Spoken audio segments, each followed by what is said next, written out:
Well, moving on from the discussion we've just had, I suppose we're looking a little bit more detail with one project. We have Renascor's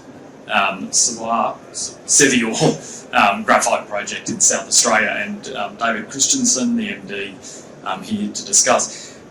David, getting straight into it, perhaps a quick overview of the project, and then we'll talk about some of the challenges and lessons that have come through, building on the comments we've just had from ASM and Arafura. Yeah, thanks. We're the owners of the Sevier project, not Ciboire, although it's spelled the French way. It's in South Australia, hence we're the Sevier project. We're a 100% South Australian project where we discovered a few years back a large graphite resource that's since grown into one of the world's largest. It's the second largest proven reserve of graphite in the world. It's the largest reserve of graphite outside of Africa. We're relatively advanced in terms of our stage of development right now. We have our mining lease in place. We have completed our feasibility studies. We think it stacks up as being quite competitive, really with anything outside of China. Our plan is to produce not just a graphite concentrate at the mine, but we want to vertically integrate and produce a refined product. And that allows us to sell directly to the lithium-ion battery sector. We're probably relatively rare against junior companies in that we really don't need cash. We have about 127 million in the bank right now. And because of interest rates, we're actually cash positive right now, which is a bit anomalous. But that gives rise to our other problem, which is financing. We do have our financing in place with the Australian government under their critical minerals facility. And what are we waiting for? Why don't we get started? Really, it comes down to the graphite price and where it sits. And I'm sure we'll get into this discussion and where we can fit. But in a nutshell, our Sevier project, we believe, can be one of, if not the most competitive graphite projects outside of China. And that'll give us an opportunity in due course to grow this project into, we think, one of, if not the largest producers of graphite globally. Right. David, I suppose we split into two. First, the initial challenges on the project and what you thought they were going to be, what they turned out to be, and sort of how they were addressed. And we might get into the current status after that.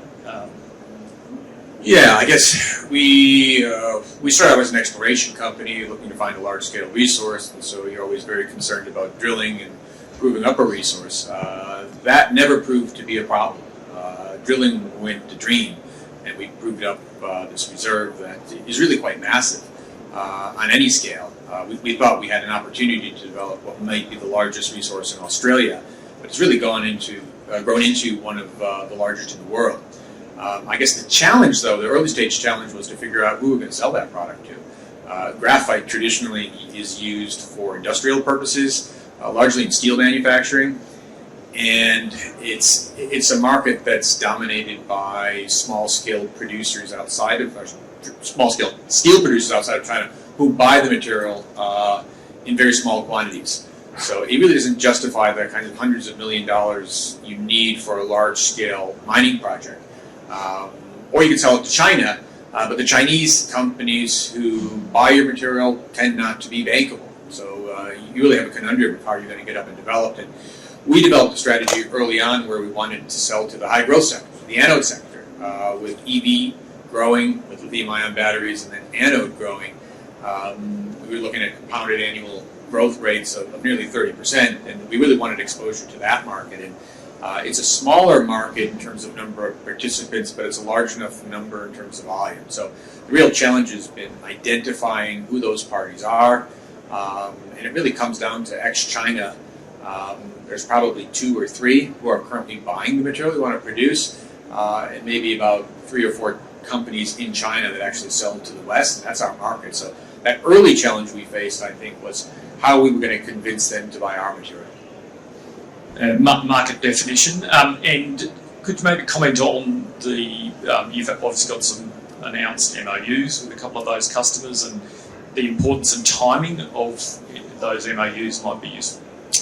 Yeah, so we quickly identified the anode sector as a high growth sector, and each different mineral has its own separate supply chain. With graphite, you mine the graphite. The next step in the stage is to refine it into a purified spherical form. You then coat it, and that becomes active anode material, so the negative part of the battery. The next step would be you put it into a battery cell. So our target customer was the anode customer, the customer who uses the uncoated purified spherical form. And over time, we developed relationships. We got to know who the larger companies are who buy this material and what their growth plans are. And we now have, I think, 4 or 5 publicly announced memoranda of understanding with anode companies. One is with the largest company, anode producer outside of China, POSCO, a South Korean entity. One's with Mitsubishi Chemical. That came about from a relationship with Hanwha. Both of these are Japanese companies. Mitsubishi Chem is the largest chemical producer in Japan. Again, a large-scale anode producer as well. And then we have some relationships with Chinese groups as well. But what we've seen is when we started this journey identifying the market, the Chinese accounted for something around 82% of all anode production globally. And I remember when I had one of my first meetings with POSCO and went to visit them in Korea, and they told me about their expansion plans, which they sort of looked at the different rate. They were doubling production, and thought I had to give a compliment when they said something like that. So I said, wow, that's really impressive. And they looked at me like I was crazy, and they said, no, it's not. And they flipped it to the next side, and they showed me what the expansion rate of the Chinese annual manufacturers are. So the Chinese currently control 93% of the market, and their market share is really growing. And so really, in terms of our relationship with these groups, it's really about trying to convince them to buy our product versus relying on the current supply sources. And this probably gets into the critical minerals element of it, and supply chains and how we develop new supply chains. Where China has a big advantage over everyone else in that they fund projects before the market's there. So we've seen in the graphite sector in particular, they've built up their midstream by creating capacity before it's needed. And this is what POSCO was talking about when they were looking at their own expansion plans, where they're subject to more market forces. And again, they've been very entrepreneurial. They've spun out different vehicles to raise money on the South Korean equity market, and they put a lot of money into it. We've seen it with LG and Chem and LG Electric raising significant amount of money. But they really can't compete with the Chinese. The Chinese are building up this midstream capacity. And they're doing it not just with battery factories, with EV factories. When we move further upstream, closer to where we are, they're doing it in the midstream with cathode and anode. They're doing it in the precursor material with the hydroxide and carbonate. And in our case, they're doing the spherical graphite as well. They're also doing synthetic graphite. And what that means is they have significant capacity. And what that does is it drives down prices. And if you're a customer who's buying material, any customer is going to act rationally. He's going to buy the cheapest material he can. And inevitably, the cheapest material comes from China. So price transparency and opportunity there for Solve. Have you got any comments on that price transparency? Yeah, look, I think we talk about graphite as being an opaque market in terms of price, but I really don't think it's opaque. We know what the price is. We get good transparency on it. It's just low, right? That's our problem. Where we saw last year, the price was a bit higher. The price for the particular product we'd be producing from our mine was sort of pushing north of $800 or $850 a ton. Times look really good. Our production in our startup stage will be around in the 400 mark on a C1 basis. So that looked like a very competitive business. But we've seen all the battery minerals pull back since the start of the year, not just graphite, but lithium, and I'm sure most of you know this, all the battery minerals have come down a bit. And the reasons are probably more complicated for someone like me to understand, largely macroeconomic Chinese factors where their demand has come down. And I'm not so sure this is a deliberate effort to suppress price, but more the natural thing that happens when you build up big capacity. And that's where we really can't compete in the West or outside of China, where we don't have the ability to give large-scale grants, large-scale loans at very low interest rates that sort of disappear over time. So we have to be very careful. The last panel had a very good discussion on making finance available and where you get that. Again, the people who are making the finance decisions are quite rational. They don't want to accept the volatility on pricing.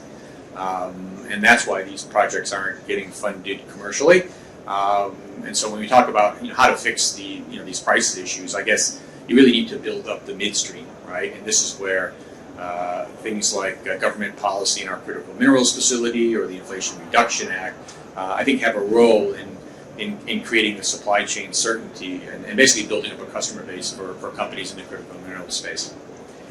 Moving on to that, the current challenges and I suppose the geopolitical status that we have, and you've just recently returned similarly from the US, perhaps some comments there on the current challenge or challenges and where the US engagement is going.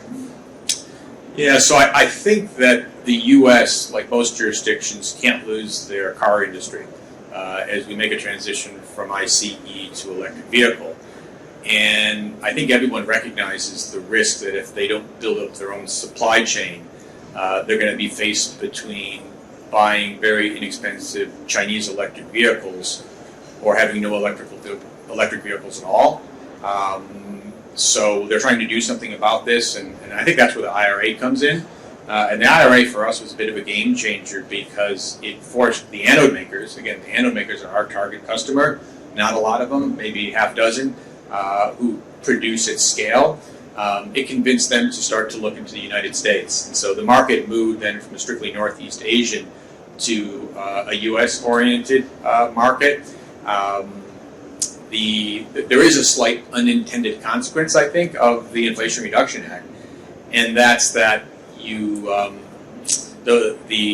not to get into the weeds on the rules, but effectively, if you're a Chinese organization, you're disfavored, and there are some rules that make it difficult for you to have high ownership interests in the United States, and there's uncertainty over what those levels are, what those numbers are.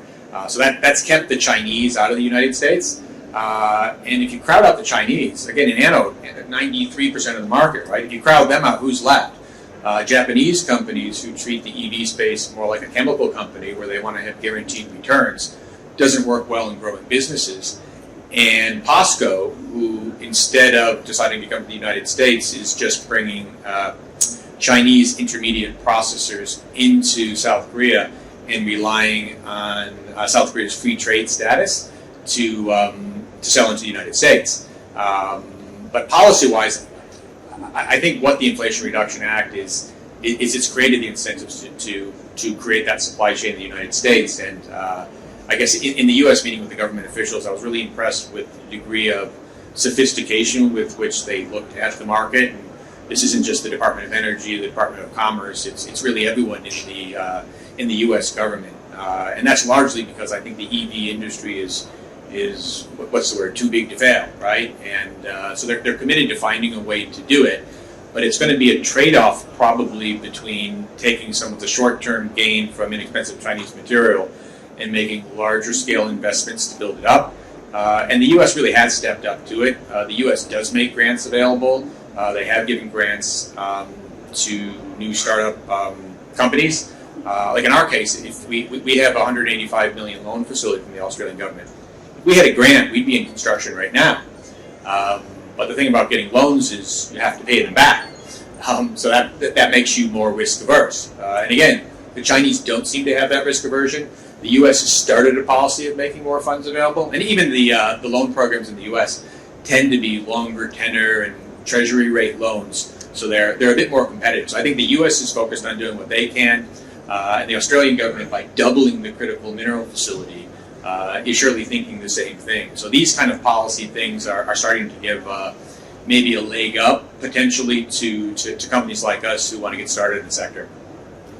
In terms of lessons then that you have, perhaps for the audience here, both in terms of, I mean, across the board there, you've got the market, you've got the customers, you've got the finance. Is there one area where you would do something differently to what you've done to date? Oh, there's probably 100 areas, right? Like, it's a real learning curve here working in critical minerals because there's no playbook on how to get these projects started. We just try to make our decisions quickly. And I don't like to focus on the negative, so maybe I'll turn that around. I think having a degree of patience once you define your market is important. In the graphite sector in particular, we've had a bit of a bounce recently because of the restrictions that the Chinese put in place on the 20th of October on exporting graphite, which has really highlighted the Chinese dominance in the sector. And it's put a bit of a shiver down the spine of most policymakers who are now concerned that there simply won't be material to put in Western batteries. And this is viewed, I think, by a lot of people in government circles as being a kind of retaliatory action to protect the Chinese and ensure that they have access, not just in the EV space, but semiconductors, what have you, so they can have free access to the market. And if they don't have it, they have the ability to fight back. But I guess I'd sort of turn that around too, and I look at the graphite restrictions that are put in place. Surely the sort of flex our muscle as a large part of the reasoning behind the decision, but it also reflects an insecurity on the part of the Chinese, and that's in particular that their demand is bigger than their supply, not just of graphite, but of most raw materials, and they need to protect their own market just like anyone else does. So it's an entirely rational decision in that they've developed very cheap midstream processing, and now there's a bit of a price war to get capacity and build up market share. That's driving down margins, just driving down prices. And the Chinese simply want the benefit of that cheap material for themselves rather than export it. So what it reflects is we in the West really don't come at this critical minerals necessarily from a position of weakness. The Chinese already have their own market. They have the Chinese domestic market. I don't think, with the possible exception of Tesla, anybody really expects to compete with the Chinese. But really what the Chinese want to do is they want to expand into the ex-China markets, particularly the US, into Europe.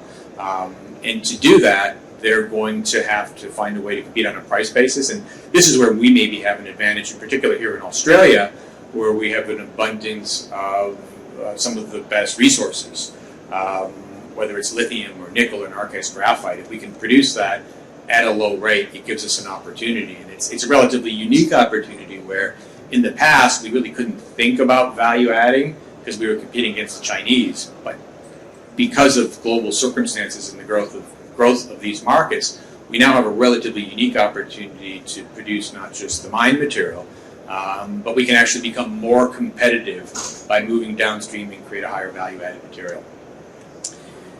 David, in terms of the timing of your securing your loan facility from the Australian Critical Minerals facility, and the impact that had on your ability to discuss offtakes with customers and get that going, could you maybe just provide some support? I mean, there's commentary here and in sessions earlier today about the importance of that support from government through acknowledgement of the facility. Maybe some comments in that regard. Yeah, for us it was a real game changer for two reasons. One is there isn't commercial lending available for projects like ours, or maybe there's sort of very high bond funding that was too expensive before interest rates went up, which would be ridiculously expensive now. So that opened up an avenue of financing that would have been probably impossible for a market that's not yet defined yet, like graphite. But the other thing it does, and I think it helps all Australian companies who sort of get this kind of support, is it gives external validation to the market, and maybe more important to offtake partners, that if you're going through a relatively rigorous process with the government, and in particular in order to get these critical mineral facilities, you have to work with Export Finance Australia. So I suppose there's a political element to all this, but really what you're doing is you have to convince the bankers within the government that you have an economically viable project. And once we were able to get that, I think for years we traded at a discount to other graphite projects. That really put us on the map, and I think it set us forward to getting into the very advanced stages, and pending being able to get offtake will, we hope, allow us to get into construction and an actual operation. Great. Well, look, we're up on time, and David, I really appreciate your comments and thoughts there, and look forward to hearing more about it. Great. Thanks very much. Thank you.